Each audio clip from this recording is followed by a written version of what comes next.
Hello and welcome to the Echo Chamber, the conservative Echo Chamber. I'm here with my Josh, I my am here with host, my Josh. my co-host Josh Barnes, whose IQ is much, much higher than his internet speed right now. This much is certain. In fact, well, that being said, even Colbert's IQ is higher than your internet What speed. So, makes you say that, John? oh come on, there's got to be at least 3 IQ points that are required to make snarky comments and nothing else in an entire TV show for years and years and years on end. Or you just need enough writers to train the monkey to get the right facial expression when the right card is held up. Hey man, you get the audience laugh track is very important. It took at least 10 people to make that. Ah, Okay, but seriously, so right now I got off Facebook. I almost never go on Facebook, but I have to go on sometimes just to like make sure that people know that I'm alive and that I'm still living and that I yes still have political opinions because apparently I Facebook do nothing else. exists because we want to talk to girls, and girls spend all their time on Facebook. No, I don't talk to girls on Facebook. I actually use many other methods that are not do not include Well, Facebook. Facebook, Twitter, but Facebook was the first one, I guess after MySpace, but no one remembers that one. But the only My reason what? we ever got a Facebook was because a girl asked me to. Well, okay, I did it because it was cool and only for No, college kids at the a girl's time. like, hey, I want to talk to you on Facebook, and I want you to upload pictures and stuff. And so I'm Yeah, like, that's why. okay. If a girl ever wants you on Facebook, it's like, hey, let's meet on Facebook so I can stalk the crap out of you and find out what you're like without actually talking to you, and then I can decide whether or not I like you from a distance and overanalyze the crap out of you. That's what that means. Or she That's just why. wanted me to upload stuff I'd taken for the yearbook because she That's didn't want why to I wait. One or the specifically other. have a do not give Facebook to my female like to females that I meet on the street policy. Well, I also have this policy. I was Okay. unaware that there was a need for this policy. Hello, might I interest you in my Facebook? No, because like okay, because a lot of times when you meet well like if you meet girls and you're like, "Hey, you know, you seem really cool, like we should chat." And like, you know, like let's continue this conversation later, give me your number. Some of them will be um let's just not say the word. Some of them will be a word and ask for the Facebook instead. And it's a weird kind of manipulative response. But in essence what they're saying is you're kind of cool, but I don't actually feel like talking about with you. But what I do want to do is stalk you and find out what you're like, and then if your Facebook impresses me, then I'll pursue something with you. It must be true love. Yeah, okay. Or a really creepy obsession. You know, one or the other.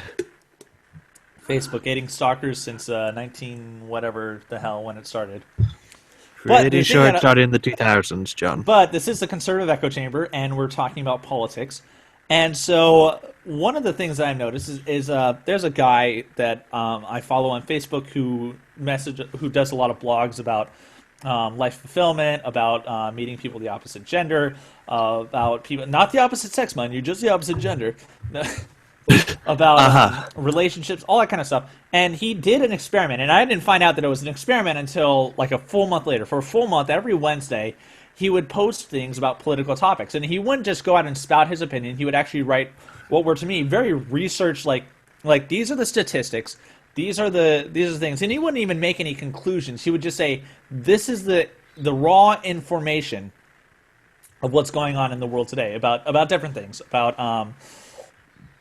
Black Lives Matter, about the Syrian refugee crisis, but like a multitude of topics. And at the end of it, he said, like, he wrote a whole long post saying this is what's wrong with people. Like, this is the problem that we have today, where I don't even have to state my opinion. All I have to do is state information that implies what might be in my opinion.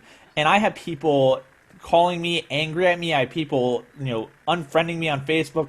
I have people who refuse to talk to me now simply because I believe something different from them and they refuse to actually engage me on it. But because I believe something different from them, I am no longer worthy of being called their friend, according to them. Josh, do you have any commentary on this? Is this not familiar? Is this not... How many years has this been going on? This is a bit of a sidetrack. I don't want to uh, go into this particular topic right now. Abortion. But let me use it as an example, because this one is perhaps one of the most polarizing I've ever seen. So, someone I met during my last semester, she was a feminist, she looked like a feminist. Right. In person, she talks like a girl. But on the internet, she talks like a feminist. But she takes it a step further. For example, hearing the typical line, if you're against Planned Parenthood, if you're against the Republicans doing the political stunt of defunding Planned Parenthood for maybe a year or two, and then we can see how we feel about it later, the weak, anemic response is now an all-out assault on all women everywhere, especially minorities and trans and all those. We have to list the victims. All right, minorities, trans, and women, the women's. Right. Basically, all women are oppressed because you have an opinion, Josh. But it was her closing line that caught my attention. Because I hadn't really thought of it, but I'm noticing it a lot more. And if you think you're going to come in and argue this point, don't bother. You're not going to convince me. And I'm not going to convince you, and we're both going to get angry. Sorry, what? And I actually did try saying, this is just a political stunt. I mean, Planned Parenthood is still funded. It's not going away. I'm not saying whether that's good or bad. I'm just saying this was just a cheap, try to impress the voters moment. It doesn't actually mean anything. That comment was deleted.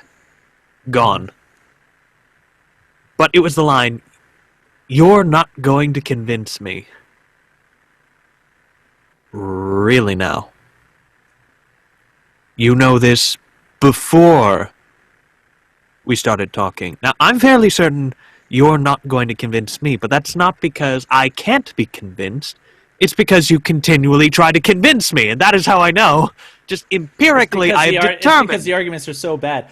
You know what? Actually, this reminds me of a conversation I had with a gentleman on Facebook where we disagreed on the topic of Black Lives Matter. And the interesting thing is we didn't disagree with the fact that being black in America will tend itself to, the person facing certain hardships. The problem is that we disagreed what those hardships were. And because we disagreed what the hardships were, he went from first saying that my arguments were racist to I was being racist to him saying, let me be crystal clear, you are a racist.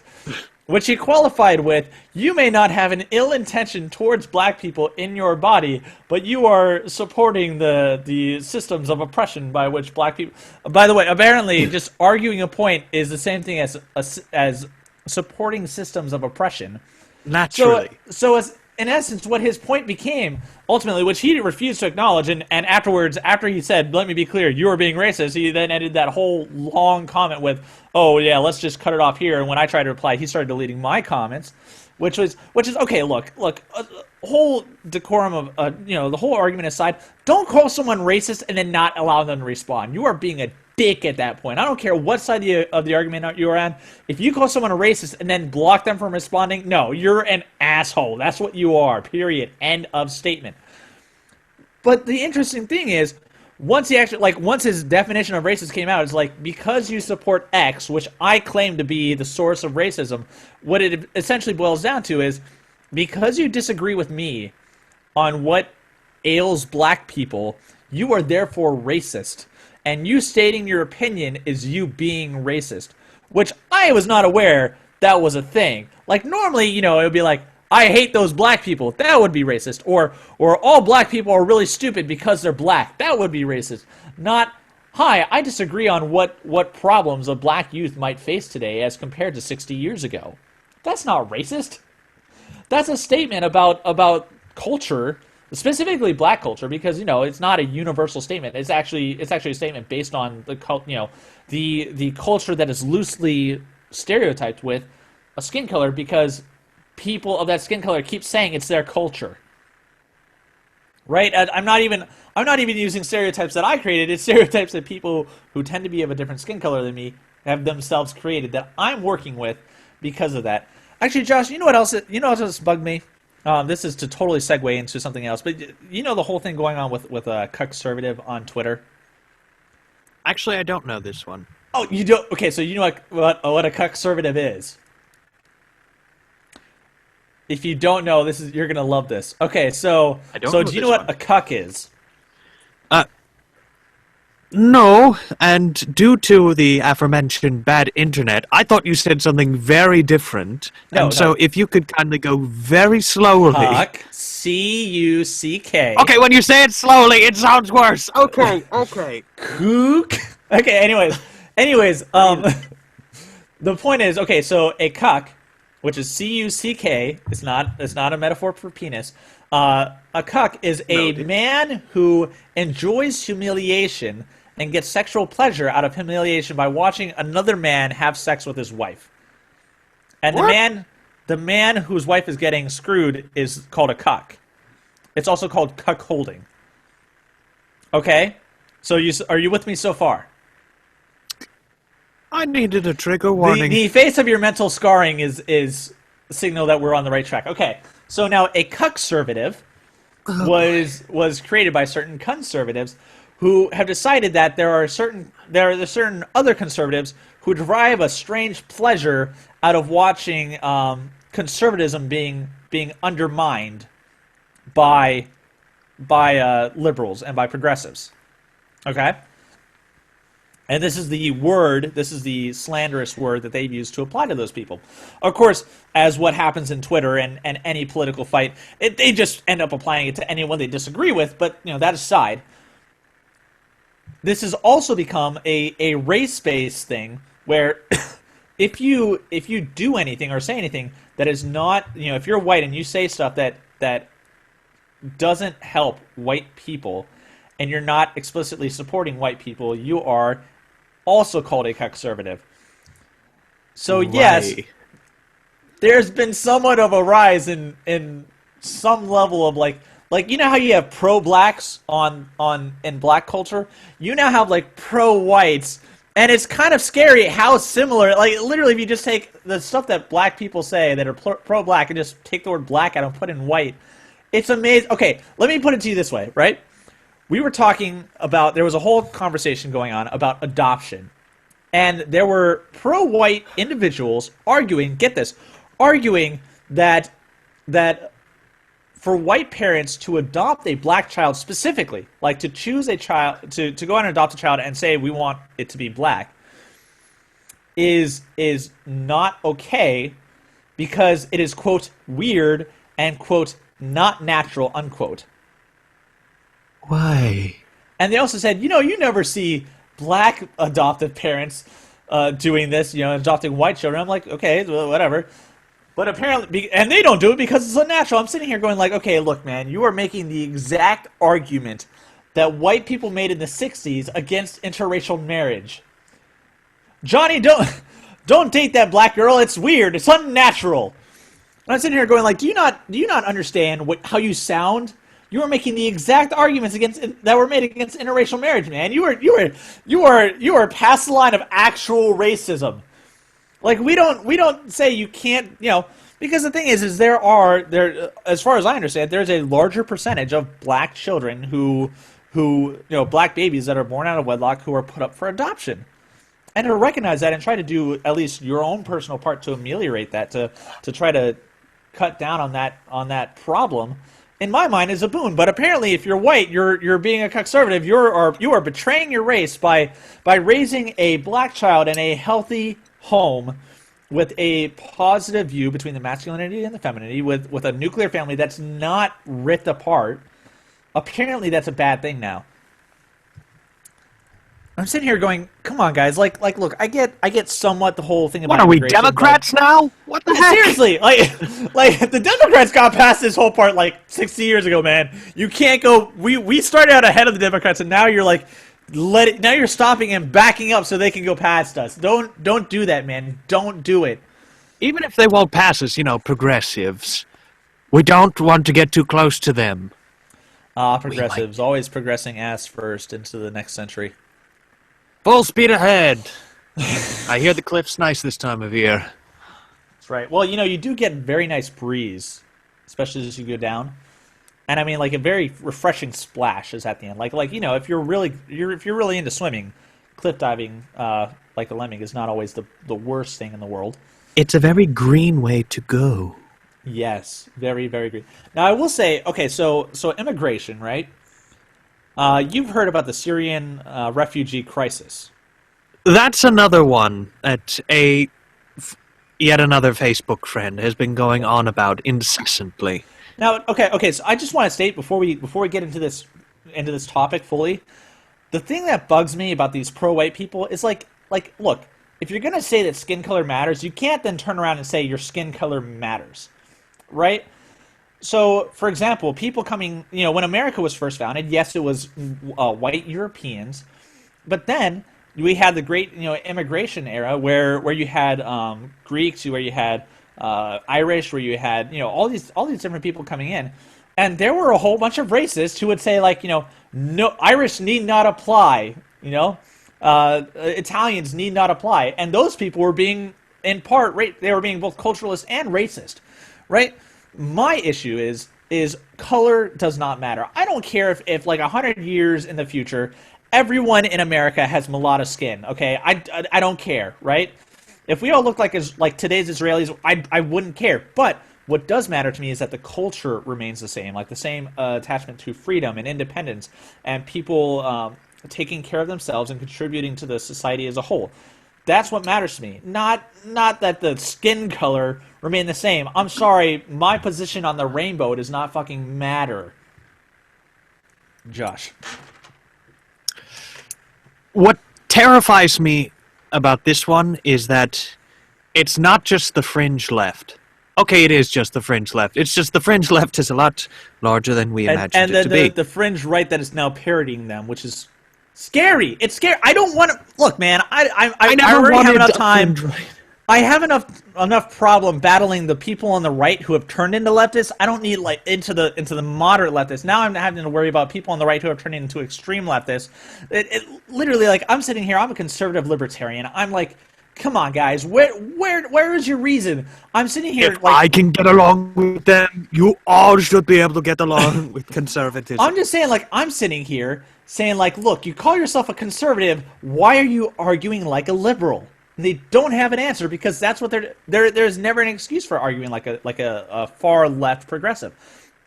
Because it's all emotion. It's all emotions. It's all slander. It's all bullshit, right? And it bugs me when I see people who call themselves conservative acting like this because it takes look, we've had the logical high ground for decades now, for over 100 years, and they're sacrificing the one thing we have so that they can name call and act like racists. And I'm sitting here going guys, wait, what? Were you dropped on your head as a child? Were you dropped on your head recently? Did you have some kind of accident where you was somersaulting? Do we need to just start patting the ground wherever you walk? What's going on, man? And the funny thing is that the prominent voices who are supposed to be the voices of conservatism don't seem to be making it better.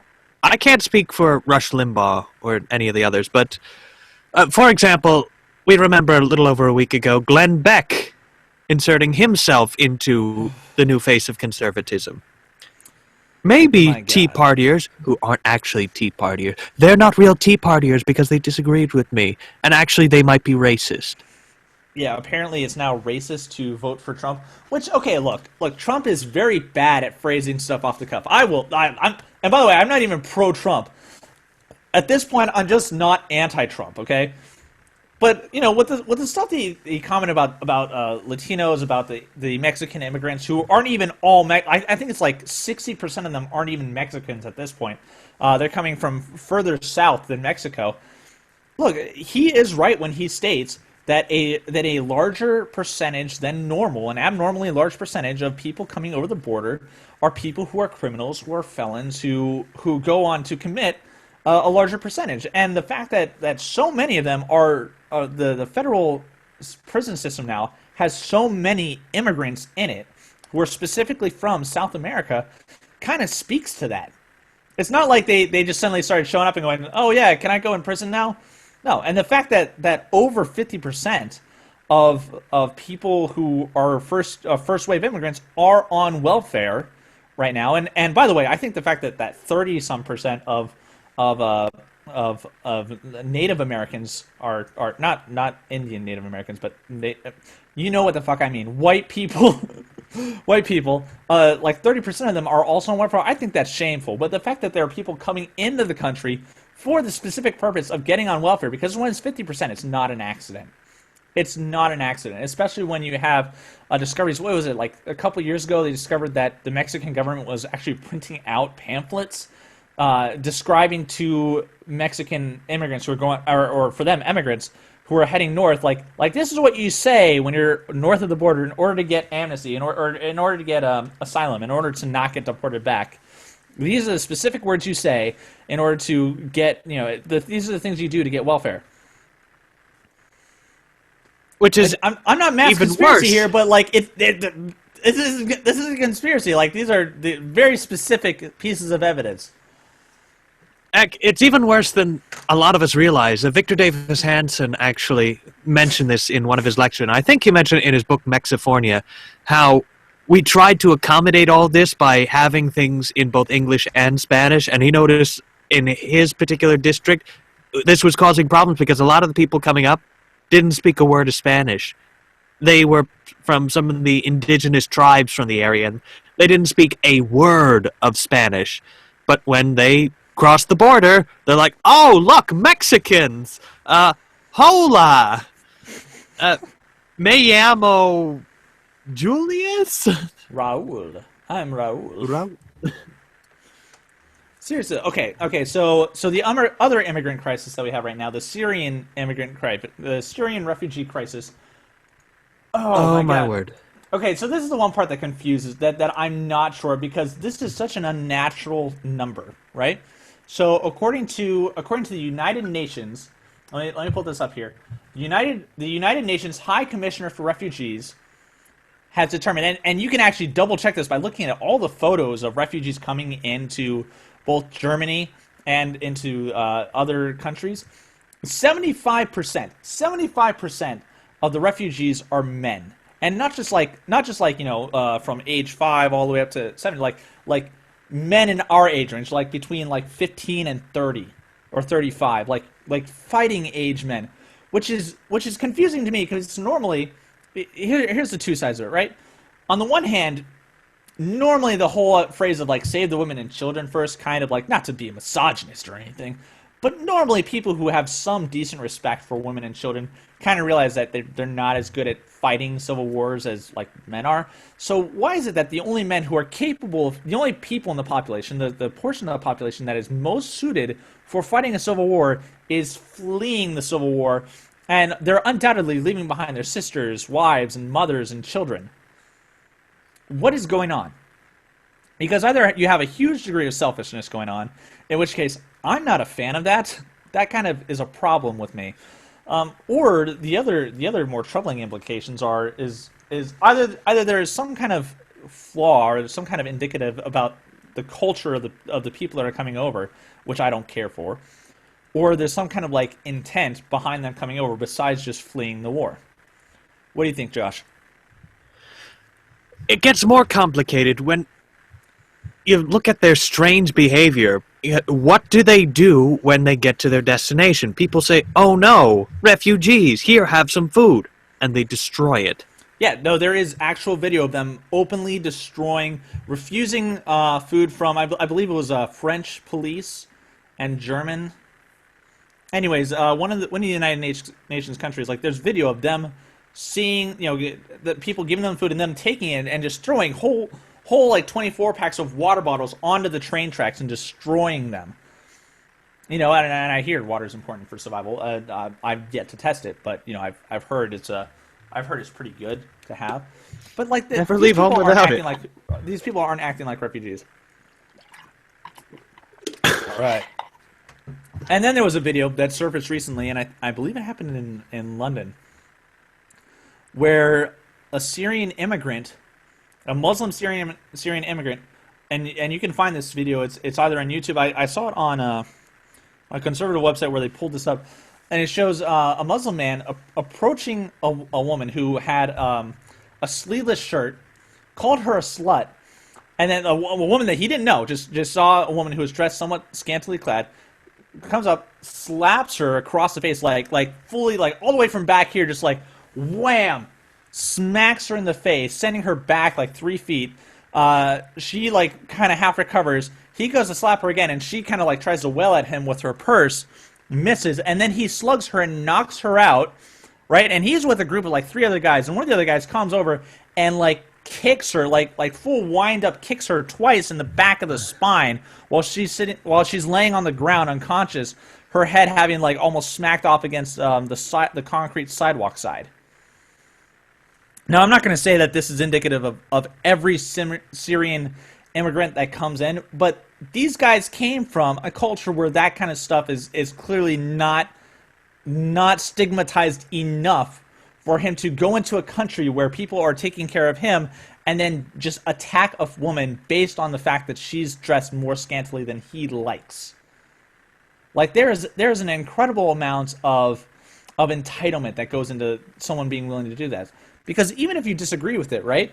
If you're in someone else's country, if you're in someone else's place, you don't go over there and say, my standards are better than yours and I'm going to impose them on you. Like, you don't, especially if you're a fucking Syrian refugee. If you're a fucking refugee, you don't do that. You don't get that privilege. You don't get that right. But they're doing it. You know, and then, of course, in Sweden, you have a similar problem where I think, I can't remember the statistic off the top of my head, but it's somewhere in the realm of like 85%. A vast percentage of the rapes the rapes of women that occur in Sweden are being caused by first and second generation Muslims, and it is a massive majority. It's not a small percentage, it's a large percentage, and it puts the Sweden's rape rate incredibly high to the point where now you're actually having backlash where people are starting to riot over the fact that this kind of stuff is happening. And at the same I time, think Stockholm, it's like close to 100% is one particular demographic committing all of them, just statistically. And at the same time in Sweden, you had a politician who was fined by a judge for simply saying a fact. But it was a fact. He said the majority of rapes in this country are committed by Muslims. And the fact that he said that, despite it being factually true, he was subjected to a fine for hate speech by a judge because he was causing ill will towards that religion by his speech, even though he was saying the truth. Let me give you a hint. If you're listening, I don't mean to state the obvious here, but if you have to say something about a person that makes people think ill of them, maybe they shouldn't be doing that thing in the first place, right? Like if you're gonna get mad at someone for calling you a rapist and they're right, maybe don't rape in the first place. Don't rape in the first place. I know it's a crazy concept, but seriously. It's amazing to me. Feminists say again and again, we just need to teach men not to rape. And then we say, okay, hey, you over there, who continues to rape women, stop that. You say, how dare you? You just insulted that Muslim man. He has a unique and valuable culture, and you just... Yeah, sorry, no, it's bad. And you know what the irony is, though? I'm actually at a point where I'm somewhat conflicted about the state of as you call it, misogyny within the Muslim culture. Because on the one half, you have things like honor killings, which are reprehensible, right? You have drownings, acid attacks, which by the way, acid attacks are not performed primarily against women. It's actually, as far as I understand, it's actually somewhat of a 50-50. The use of acid attacks is more of a cultural thing, not a sexist thing. So it's prevalent in many Middle Eastern countries and also India, if I remember correctly. Acid. But really? On the one hand, you have arranged marriages and you have honor killings. But on the other half, you have 80% of women in Saudi Arabia do not want the right to drive because this is the funny part, and I think you know this, Josh, because they get chauffeured around for free because they don't have the right to drive. Like, literally, if they want to go anywhere, they basically force their family to chauffeur them. So while there's this one half of some women in Middle Eastern countries being treated abhorrently. On the other half, there's an element to where they actually end up treating men like servants for certain things. So in my view, that whole culture is all manners of fucked up, and if they want to partake in it, they're free to, but they're going to do it over there and not over here. Once you bring that culture over here, that's where I personally have the problem. You want to hear a quick funny story? Well, not exactly funny, haha. Just we were talking about Funny Sweden. weird. We're talking about uh, an old college friend's uncle. Okay. He's a Bible translator. He speaks, or is at least familiar with, like 9 different languages. I mean, he dabbles in Mandarin, Chinese. He's a Swedish national. Okay. And his position when my old college friend was ranting about, you know, the fact that the other Muslim countries won't welcome in their own is shameful. Is like, well, that doesn't absolve us of our responsibility to help these refugees. No, it does. It does. Well, look, I you're talking I about a made national sense of morality, which is on the one half, like if someone's here's the question, right? If you happen across a man, it's the question of the Good Samaritan, right? If you happen across a man who is broken, who is beaten, and or close to being dead, right?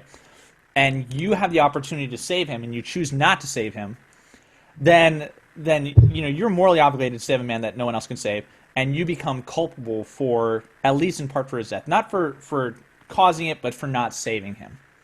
But that's on the person level. Now, when you get to the level of nations, that's a different question, right? So if Canada starts having a genocide of Quebec, which I wouldn't be against, for the record, So bad. in what way? If it doesn't affect us, are we morally obligated? Is the U.S. is this conglomeration of people morally obligated to step in? That's where the question becomes, because from a particularly constitutional standpoint, we're not obligated to, because at some point, our interference will becoming like a world police type of deal, which I'm not a fan of, but at the same time, like, atrocities are happening. So that's the question of what happens now. It's funny that these same people who are against the Iraq War are shocked that people aren't doing something to help these poor Syrians. I'm totally fine with people of their own volition feeling an obligation and choosing to act on that obligation to help individual refugees. You want to know the solution I came up with? And I readily admit that this is largely impractical and probably won't happen just because no politician would be okay with it because Josh, it won't help a single one. we are not going to nuke Syria. I'm sorry. No, I tell you what I'd do. My solution was this. We I know take how much you all want to of see the a mushroom refugees. cloud, but I can't do it. We take all of the refugees in the United States, but we pick where they go. See, if they pick, they'll go to New York City or they'll go to San Francisco. They'll go to Democrat-run areas. No, I'll tell you what I'd do. I'd take every last one of them, and we send them to Salt Lake City. City, Utah. Are you sure you just don't want to put them like in the middle of Omaha? No. Like just a giant like 200 square mile of like nothingness, and be like, okay, now you're on your own. No. I tell you why I picked Salt Lake City. Because say what you want about the Mormons, I think that they are insane theologically. Right. But in terms of methods, in terms of helping people, they have the right idea. They understand the need for dignity in helping someone. You give them jobs in order to help them. You don't just give them food. When you're dealing with... It was funny because this Bible translator tried to explain to me how I don't understand honor-shame cultures. Like, no. Listen, when you're dealing with an honor-shame culture, if you simply give them help, they won't like you. They'll resent you for it. Mm-hmm. Send them to the Mormons, have them work for the help that they get. Because now you have the question of the 75% being men, right? Because if they're genuine refugees, then that's fine. And by the way, I would be totally okay with that on the condition that every single Mormon has to carry. I'm just saying, like You can be nice, but if some asshole's gonna go around like slapping a girl and like calling her a slut and like beating the shit out of her just because she has sleeveless shirt, I'm not gonna say that he should get shot in the leg accidentally. But It would if be it justified. happened, then it might, like there's that whole behavioral reinforcement thing where this would punish that behavior, and it might prove an effective method for lowering the incidence of his woman slapping slash beating behavior. Well, let me ramble on for a little bit. Let me explain my rationale behind Okay. this. I don't think this would happen. Now, obviously, we'd have to work out other things. I was thinking if all private charities were to focus on a particular place with a particular goal, then this could work. But the idea is the only way for them to stop being refugees, the only way for them to actually be elevated is to assimilate them into a particular society. Mormons are very good at getting people who were left behind by their particular society and teaching them life skills they need to be part of a society. And so if you send them in small numbers, a little bit at a time, then they would teach It them the would have to necessary be. skills in order It for would them have to be to... a little bit at a time. I do agree with that because at some point, like as long as we keep it to like maybe 5% of the Salt Lake City population, and then just they a have little bit at a time, give them job training, and then once they're comfortable enough, then they can move out and go elsewhere, because then they'll at least have the means to sustain themselves. But the main problem, and the reason why the Swedish national really hated me and called this a xenophobic rant, was that I said that 20 or 30 years ago, we could have taken every last one of these refugees, and it wouldn't have been a problem whatsoever. Because 20 or 30 years ago, we were the envy of the world of assimilating. Now, we still are to a degree, but even more so back then because we had an America and we were very good at getting people and saying, listen, you will never experience life. It's funny. These people seem to understand with every other culture. You'll never be accepted in Japan unless you adopt Japanese culture. You will never be accepted in Canada if you don't accept certain tenets of, to some extent, Western culture. Or, and learn how to speak French. well, at least the closer you are to Quebec. But It you will, really is. There's actually an insane level of I would call it, some level of like racism going on, or not racism, but you know what I mean, like just this cultural elitism that infects Quebec that not a fan of, not my thing. yeah. But I'll actually defend that and say, look, if you're living in Canada, you don't have to learn French. But if you're living in bloody Quebec, then yes, you should learn French. And At, the at same, least learn at least learn like passable, like you don't have to you can do broken, but like I learn, mean, learn Quebec French something. isn't real French anyway. You'll manage. It's okay. I Exactly. promise. But this, Parlez-vous France? when did this become offensive? The idea that if you want to move into a society, you have to adapt to that society. Missionaries have been lecturing us about this for years. You think that we're going to spread Westernism or Americanism to... No, we have to adapt to their culture. Okay, why don't they have to adapt to ours when they're coming here? Otherwise, what's to stop them from bringing the very problems that caused the refugee crisis in the first place? Western culture is superior. Now, people, again, Swedish nationals, like, yeah, come back to me when you're more educated about the contributions of Eastern cultures. Hey, if you want to talk about the contributions of Eastern cultures, I will talk to you all day long about the research of Qing Fang, the Chinese mathematician. Yeah, you want to go? I wrote a paper on this crap, man. I can do this. But you're actually going to use Chinese legacy in order to justify a culture that thinks it's okay to punch women in the face and hang homosexuals from construction cranes. This is actually your position. This is your point. That I am not worldly enough if I don't understand that people who think it's totally fine to kill a woman for harming your family's honor. And somehow that is the equivalent of due process. Seriously, Victor Davis Hanson and John Heath actually made it even more bluntly than I am now. They said, all right, fine. You think all cultures are equal. Wonderful. Do you want to operate under Western rules of medical science or Chinese traditional medicine. If you're a woman, do you want to wear a bikini in Salt Lake City with a highly religious right-wing population, Mormons, Or a or in sleeveless Tehran? T-shirt. Or even just a sleeveless T-shirt, Do you want to wear your bikini in Salt Lake City or Tehran? Do you want to Right. be an atheist in the Vatican or in Mecca? Right. Or like to even push it even further, like it's always insane to me that there are some people who think that some cultures are not better than others. Like, look, man, you don't have to look any further than the Mayans, okay?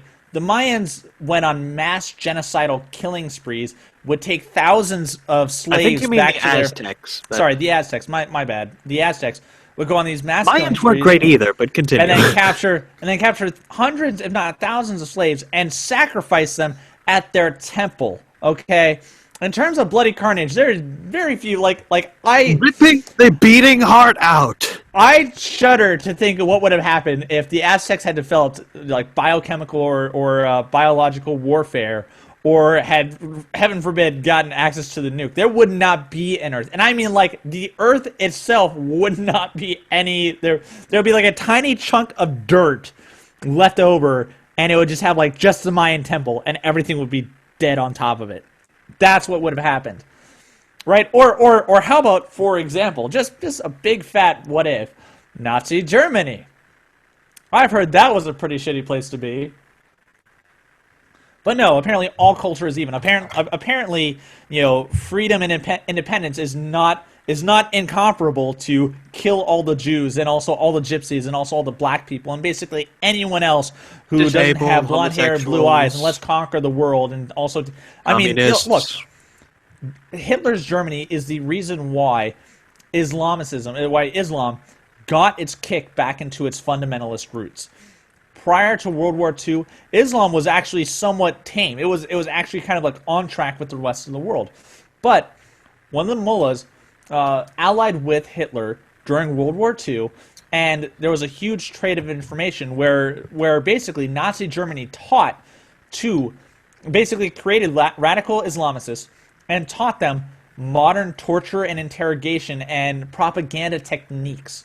Like the stuff that you see with the beheadings and the stuff that you see with drowning people and doing all that crap, those are literally Hitlerian propaganda techniques. Like, so when you hear people use the term Nazi or Islamo-Nazi fascist, right, or Islamo-Nazi, there's a reason why, because the modern Islamic movement has its power right now from Nazi Germany. So, which one is better? America during the 1940s and 50s, or Nazi Germany during the 1940s or 50s? Seriously, I would take it a step further. I would say, let's make this as extreme an example as we're comfortable. Where would you rather live? Now, all right, let's say you're a black man, okay? Would you rather live in pre-World War II United States or pre-World War II Japan? Or pre-World War II Germany? Now, pre-World War II America was not so nice to black men. We know this. We have some evidence. I believe a fire hose or two was involved at one point. Maybe a couple puppies. I think there were, a couple trees. There was a garden, I think, or ropes involved. Growing some strange fruit, to say the least. That. And as awful as that was... Now, I don't agree with Stefan Molyneux on a number of issues. But I do like the example he used when describing this crisis. He says that Western culture is blood-stained crystal, blood-soaked crystal, perhaps. That it was through trial and error and an awful lot of blood that we were able to craft the fine crystalware that we call civilization. The West has been through turbulence and warfare, the likes of which that would make the most hardened warlords of the East cringe. Because not only did we fight, everybody fights, but we were good at it.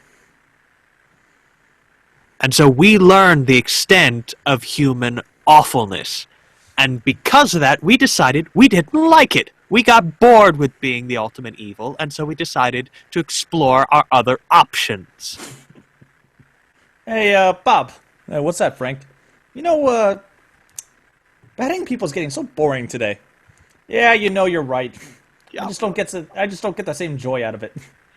I finally built my machine that was going to exterminate all the Jews. And then some, strange English people with bad teeth came in and said that's a bad idea. I know, What am I I gonna know. do now? Yeah, but sometimes you just gotta buckle up and stop killing people. The death of a hobby, What am I gonna do with this machine now? Like, I had it all geared up. The DNA was in place. I mean, all I needed to do was plug in the 9-volt battery for the remote, and I would have been good. It was like there. I mean, it gives a great HD picture. Don't get me wrong, but there's a whole part with the claws and the blades and the bullets and the nuclear device. It's a bit overpowered for a TV, if you know what I'm saying. I have a house and then another house just for the nuclear power. It's a bit overdone. Gives great sound though, great sound.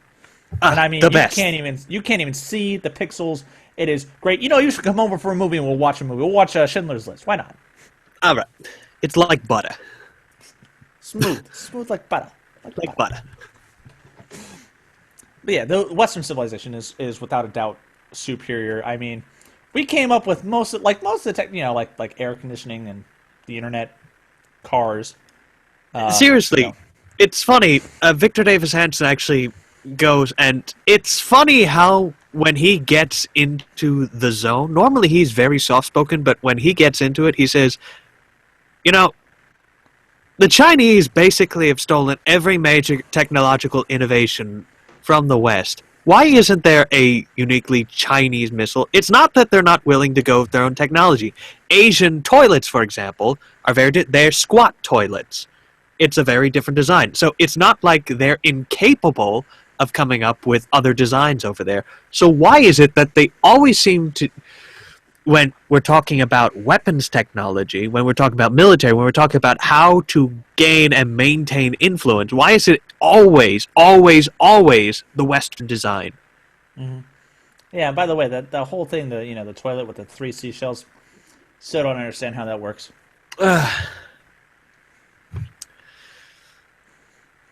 I feel like I have to go back in time about 1,000 years for half of their inventions to make any sense. I mean, because you have to ask, what are the recent Chinese developments? And they go mathematics and gunpowder. Well, that's great. That was 1,000 years ago, 1,500 Copyright years ago. infringement. That's like one of the That's most a new one.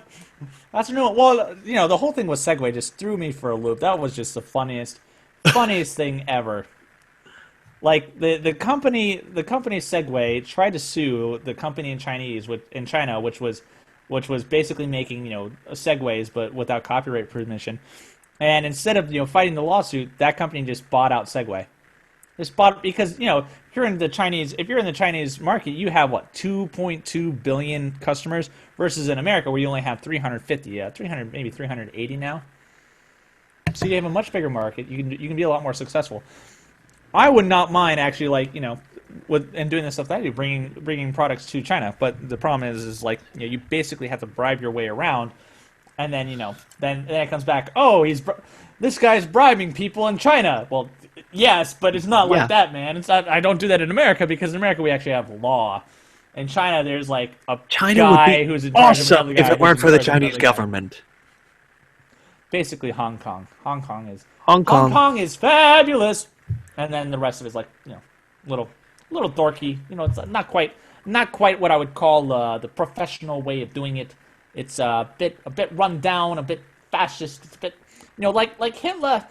When Hitler did his whole shtick, we've kind of figured out that totalitarianism it doesn't work. But at some point, the memo that headed out east, it didn't reach the Chinese. It didn't reach the Russians. And now I think something was lost in translation. And now the Chinese, they're sticking their dicks out. They're trying to, get it all over. They're trying to get their sticky juices all over everyone.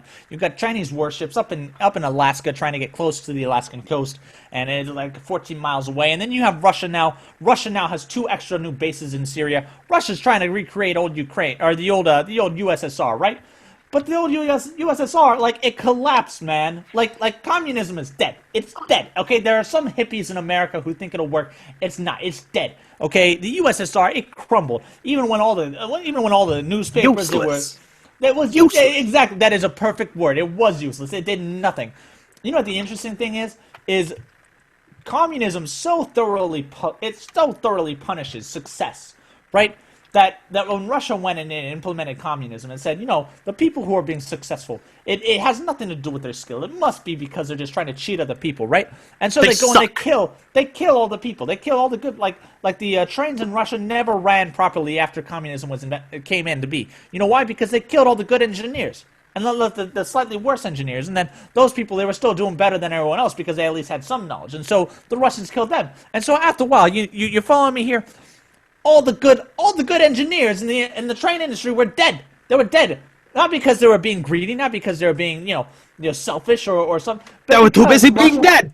Exactly. They were, you can't look, man. I don't know how to say it. You cannot transfer information. Okay, you can't get information from one person to another person when you're not breathing, right? Breath, it comes from the lungs. The lungs require a heart. If your heart's not beating, your lungs can't compress. It can't put air out through your vocal cords, and you can't tell another person how to run a train. So if you're dead, the train kind of stops working, right?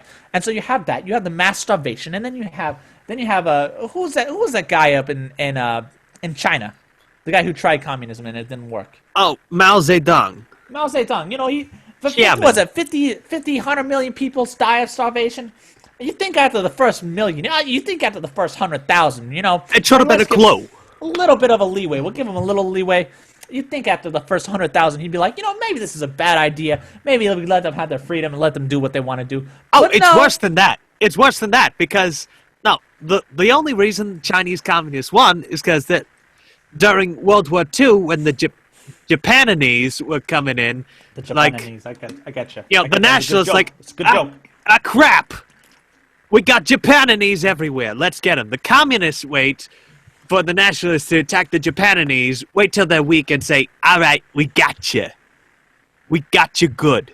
That's Well, the that sounds only like- reason they won. Theoretically, that sounds like a pretty good, I mean, it's like a wimp beating up a puss, but, like at least you got a good couple hits in. Like, it's not, like in America, we're like, They you want to use beat their someone own up. people Yeah, work as out. human shields in Right. order to gain political power. I know you have the guys over in Russia, the guys over in China. They're being dicks, right? They got their wangs out. They're just That's slapping 'cause them they around. are. But now you got the guys over in the UN. They're like, oh, America, you got to stop. You got to stop protecting us, right? Like, what are you guys trying to be, the world police? Meanwhile, they have like two little saggy arms. They got no muscle because they ain't working out, right? But then over in America, you have these hippies in America, and you know who you are. I'm looking at you, going, oh, America needs to stop working out. Well, look, man. All right, you got these two dicks, and they're trying to beat the shit out of everybody.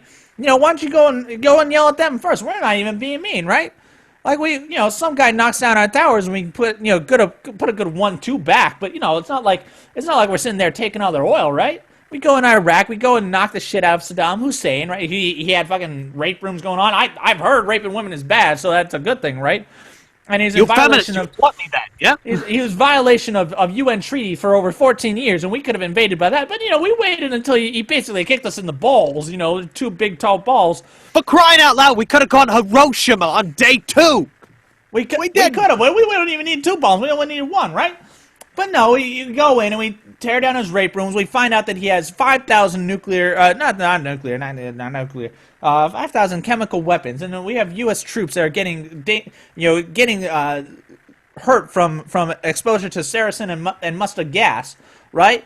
As early as 2003. So we know that there's fucking mustard gas warheads, there's sarin gas warheads, there's fucking rape rooms, and then there's a whole part where they gas the Kurds and kill 50,000 of them in a genocide. I've heard 50,000 is a lot of people. Oh, but Saddam was a social worker. It was the Americans. Man, look, the last time my grandma had us all over a quiche, we didn't have that many people, and we know we got a big family. So a lot of people, multiple reasons to go into Iraq and knock, but we waited until he kicked us in the balls, and then we went after him, right? And so we go and knock him over. Would you only agree to fight after you've been kicked in the balls? I mean, I wouldn't. Gosh, man, have you ever been kicked in the balls? It hurts. It hurts. You can barely stand. Maybe you don't got him. You got the If guys you in the don't- movies. You got the guys in the movies going, like talking like their whole voice goes up a full octave, man. I don't, like they just scare shit. I don't like that kind of stuff.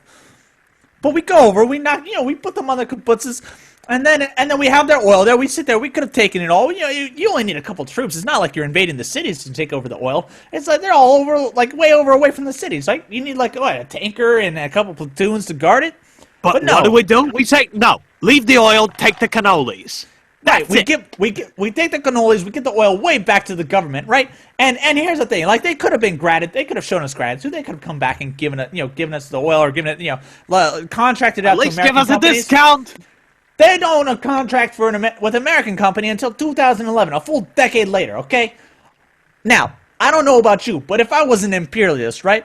I would have taken all the oil right away. What sense is it wait for a guy to kick you in the balls and go and invade and then not take his oil, give it back to him, and then wait a full decade on the chance that maybe, in this case he did, wait a full decade in order for him to give a contract to an American company. All right, I'm sorry I kicked you in the balls. Tell you what though, if you're trying to be subtle, that's a good way. That's a good way to be subtle because it has me fooled. I don't think like even if you told me it was a conspiracy, I wouldn't believe you because it was the worst conspiracy, most subtle, inefficient conspiracy ever. How come no other power in the world is trying this subtle strategy? I know, right? Like, come on, man.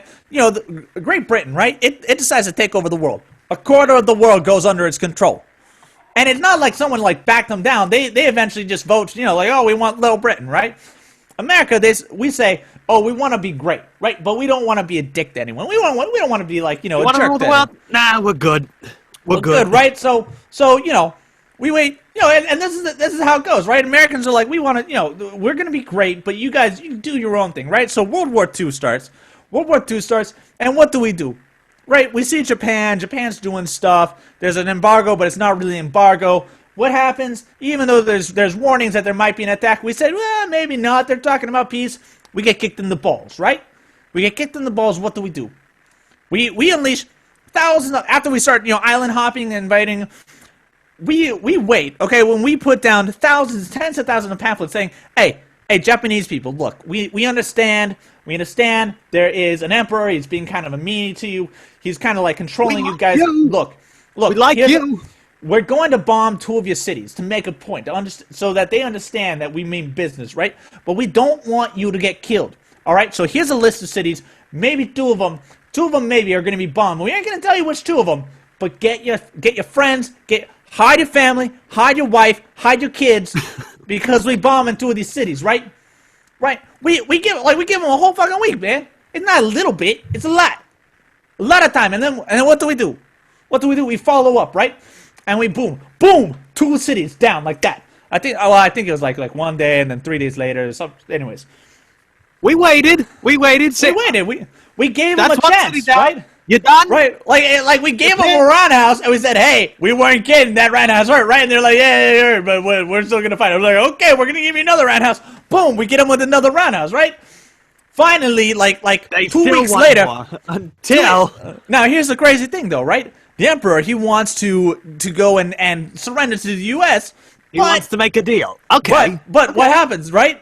Some of the Japanese military, they don't like that. And so what do they do? Oh, you don't, God King. No, they try to kidnap and then kill the Emperor. Luckily, he escapes, right? And so Japan... Now, here's the thing, though. America, after it warned Japan, right? After it warned them and gave them a full, 9 days before we went and dropped down on Hiroshima and Nagasaki, we gave them that warning. We still bombed the cities, subjugated Japan, and then what happens? We help them rebuild. And then we give them what? Some form of democracy, right? What even is that? Huh? Right. And so now what happens? Japan becomes a financial juggernaut, right? And now they're a huge, they work with computers, they work with robotics. The robotics are amazing, by the way. It's incredibly lifelike. And by the way, Obama, yes, we did build that. We did all of Japan. We set them back on their feet. The irony is, right? If they hadn't attacked us, kicked us in the gonads, and then we hadn't knocked them out with our 1-2 nuclear punch, right? If we just let them be, and assuming they hadn't taken us out, right? They would not be as advanced as they are now, because the military, would have stayed in control, and they would have been basically under a totalitarian regime. But when you make people a democracy, all of a sudden, all of a sudden the people realize, man, I got a voice, right? I got all these great ideas. And so they go to the economic party, to the economic market. And now what do we have? We have Sony PlayStation, what, 23 now? Xbox 3 million, right? Right? And then all the computer parts. Look, man, I'm just saying, Japan was like we could have knocked. So now we have multiple times, like for example, the Barbary Pirates, right? Go back even farther in history. We were trying to be nice to the Muslims. What happens? They start sending out like pirate ships called the Barbary Pirates. By the way, the word barbaric, that came from the Barbary Pirates. That's how fucked up they were, right? So we go, Thomas Jefferson, he goes over to Africa. He says, hey guys, what's the deal? And they basically said, look, Tommy, we like you. You seem pretty good. You're interested in our culture. We'll tell you what. Look, you see here in this Quran tells us we got to blow the shit out of you. And so Thomas Jefferson, he goes back and says, listen, guys, I'm printing out the Quran so America knows what's going on. Well, it's only after we get kicked in the gonads by Muslims back in, what was it? Josh, you remember the day it was like, what, 1700? 1800?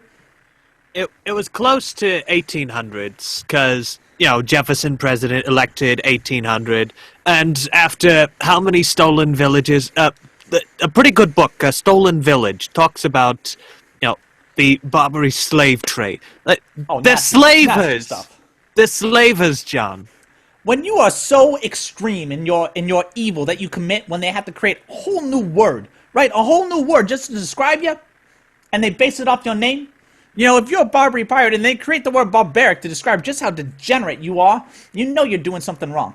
But even at the beginning, America was in such a state where it was like, look, we're going to be great, but we're not gonna screw with anyone else. In fact, we'll let you get the first punch in before we react. We didn't even help the French when the British started doing their thing. That's right. And so we have a navy now. The navy didn't appear until after the Barbary Pirates. We were perfectly fine with that one until the Barbary Pirates kept stealing our villages and enslaving American citizens. And we were like, hold on, son, ain't doing that to my family, right? Ain't doing that to mine. Don't mess with the family. And so now what do we have? We have this fucking deal with Iran, okay? So, I don't know what's going on in Obama's head, but he's definitely a puss. He doesn't know what he's doing. Iran is getting $150 billion. Look, a billion with a B. That's a million times a million. No, it's a million times 1,000. But, it's $1,000 million bills.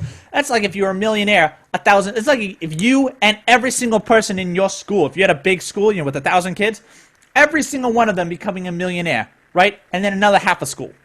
$150 billion. So, is that right? No, that's even more. It's 10,000, right? It's 15,000 million. That's a lot of grade school millionaires. It's look, man, it's a lot. That's all I'm saying. It's a lot of grade school millionaires, right? Like I wouldn't mind if my kid got that kind of I'd retire.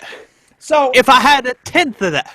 So Iran, these people, right? The Muslims, the ones who invaded, they started the Muslim invasion of the West, which then we responded with the Crusades, and then they're the ones who were the Barbary Pirates, and then we responded by building the U.S. Navy.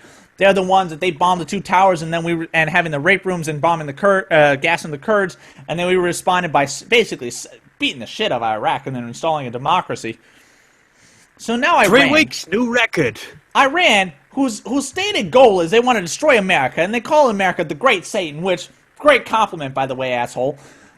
The Great Satan, and Israel's the Little Satan. And their goal is to destroy both Israel and America. And they want to develop nuclear weapons, right?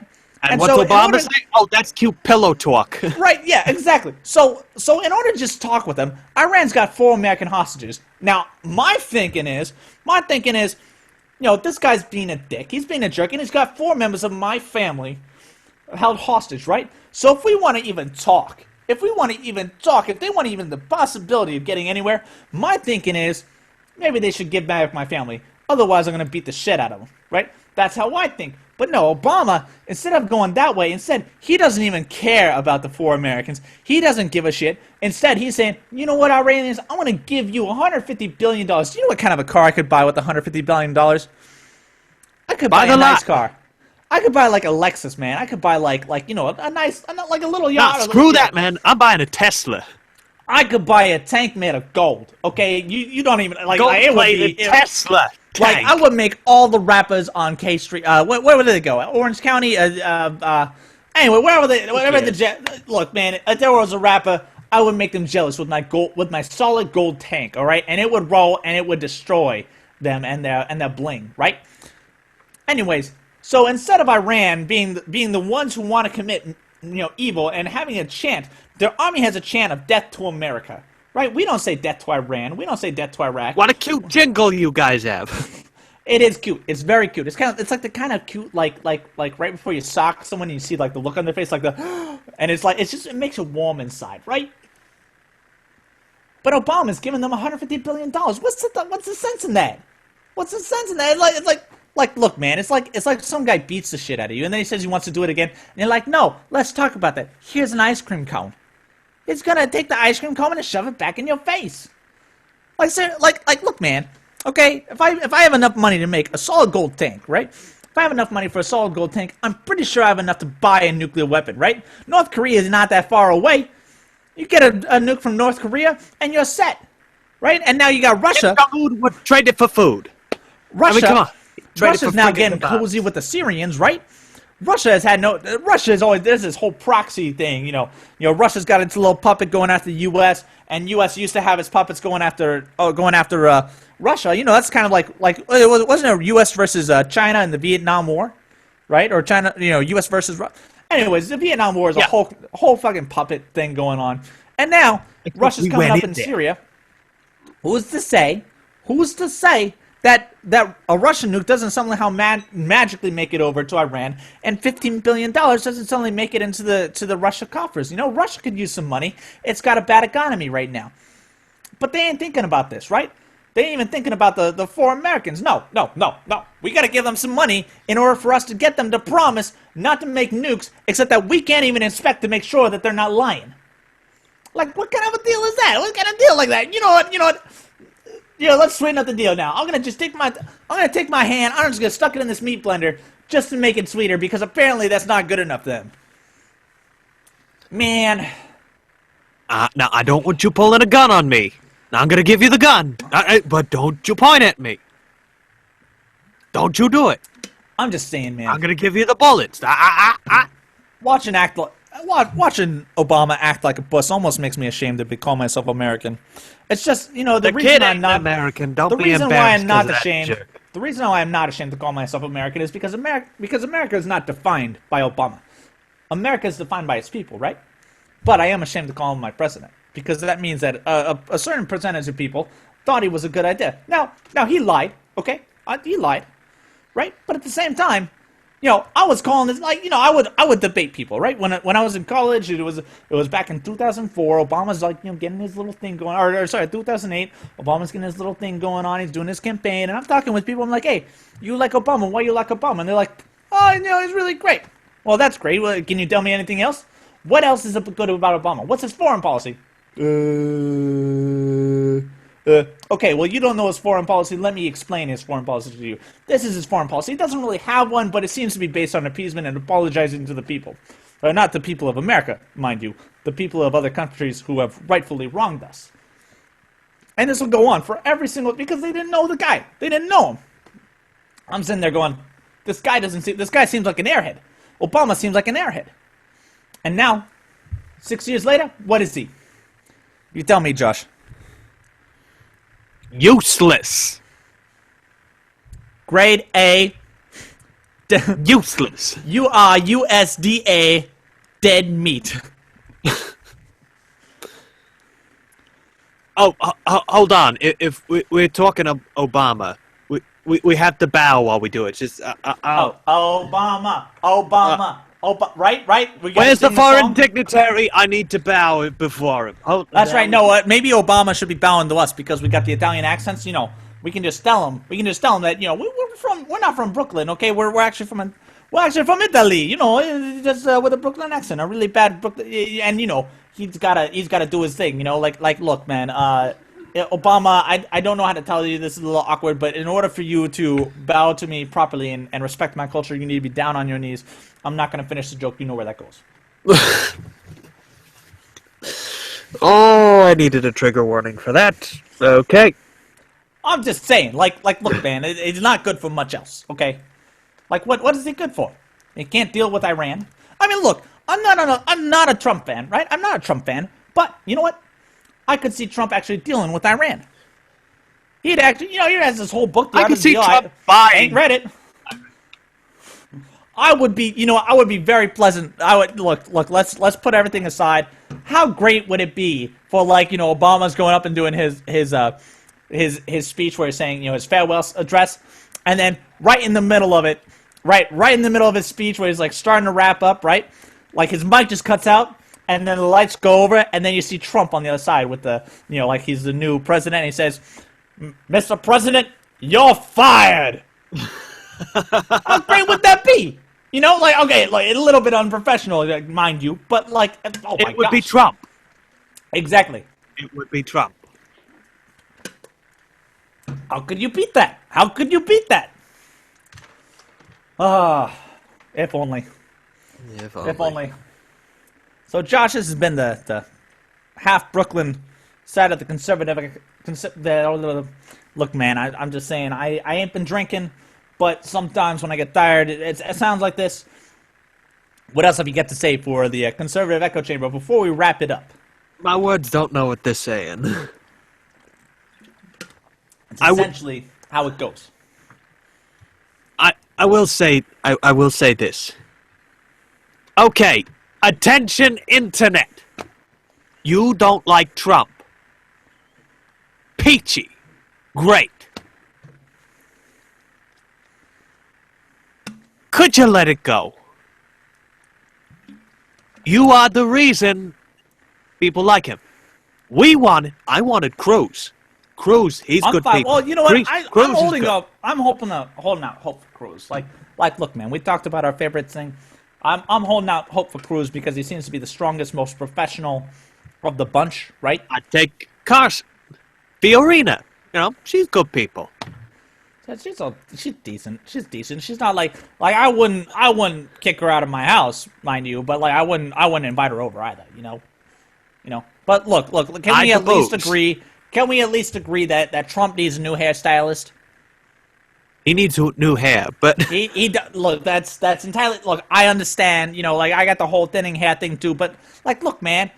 And by the way, I don't that's know. why I love his hat. I don't know how a man with more jowls than a pug can go and insult a woman about her face, right? How does that happen? How does a man who looks like he's had a big Botox failure across his entire face insult another man about his looks? How does a, you know what I'm saying? How does a man with longer hair than your average emo, but it looks like, the littlest bit of wind will send it flying like a kite? How does he insult another person about their appearance? I just want to know. Apparently this man is blind to his own looks. Look, he looks fairly good, right, for a man of his age. And he's got good posture, but let's be honest, he's not a looker. If I was gay, if I was bad for the other team, I wouldn't be like, hey, nice guy. I wouldn't do that. I look at him and then I'd look the other way. At whatever was in that direction, because he's not my type. No go. But, people, you know who you are. People of Duloc. You say you don't like Trump. You say you're not really a Christian if you support Trump. Listen carefully, you anti-Trump people who coincidentally seem to be increasingly Bernie Sanders fans. Oh, that guy's no good. He's no good. He's bad news. Bad news. Look, that guy's not even read an economics book. I swear. How he even managed to get away with a college degree is beyond me. How did he even get out of high school? What? Did he take a college where it never required to read an Econ 101 book? They should at least take his dementia meds before being allowed to speak. That's what I think. Look, but man, listen. I'm not saying that the guy looks like he's going to have a heart attack at any time, but, he could have a heart attack at any time. Be a shame, wouldn't it? I'll say this. Would be. Look, you hate Trump. You say we're not real Christians for supporting Trump. For years and years, for years and years and years, you say, no, we got to work together. We need to compromise. We need to work with the other team. That's how we got the idiot in the White House now. People like Trump because they are sick of working with you. You read me? They're sick of reading with you. The current batch, they're too nice. They like Trump because He's a they're little bit sick naughty. of having He's a to little put naughty. up You with know you. what? You can just say it, right? He likes a little bit. You know, he likes. Look, he likes rolling with the pigs every once in a while. You know what I mean? He can slug it out. You know, like I could. You know, I don't imagine him winning, but I could see him like stepping out of a bar to fight someone. No, I would. Like I said, I wouldn't. But like he looks like he could bluff You a kidding? hand. His hair would strangle him. Now Rand Paul, he couldn't bluff a hand with his life. You know, He couldn't bluff a feather pillow. I would take a hand with Ron Paul, Rand Paul, just because I could take all of his money. Let's do that. Actually, you know what? I got a good idea. Let's forget talking about politics. We're gonna call up Rand. We'll see if we can get him involved in a poker game, and we'll see if we can, if you know what I mean, increase our fortunes. This is a worthy investment. I'm proud of you. This is a worthy investment. All right, then we're gonna do that. All right, this has been the Conservative Echo Chamber. Josh, do you have anything else to do before we go and we say hello? Before we say hello to Rand? Gonna get me a nice suit. There He we should go. have something to wear when we leave. Well, I do plan on wearing Armani pretty soon. Or something nice. Maybe not the top, but like upper crust, a little crusty. A little cream of the crop, nice. All right, so this has been the Conservative Echo Chamber, and we're out.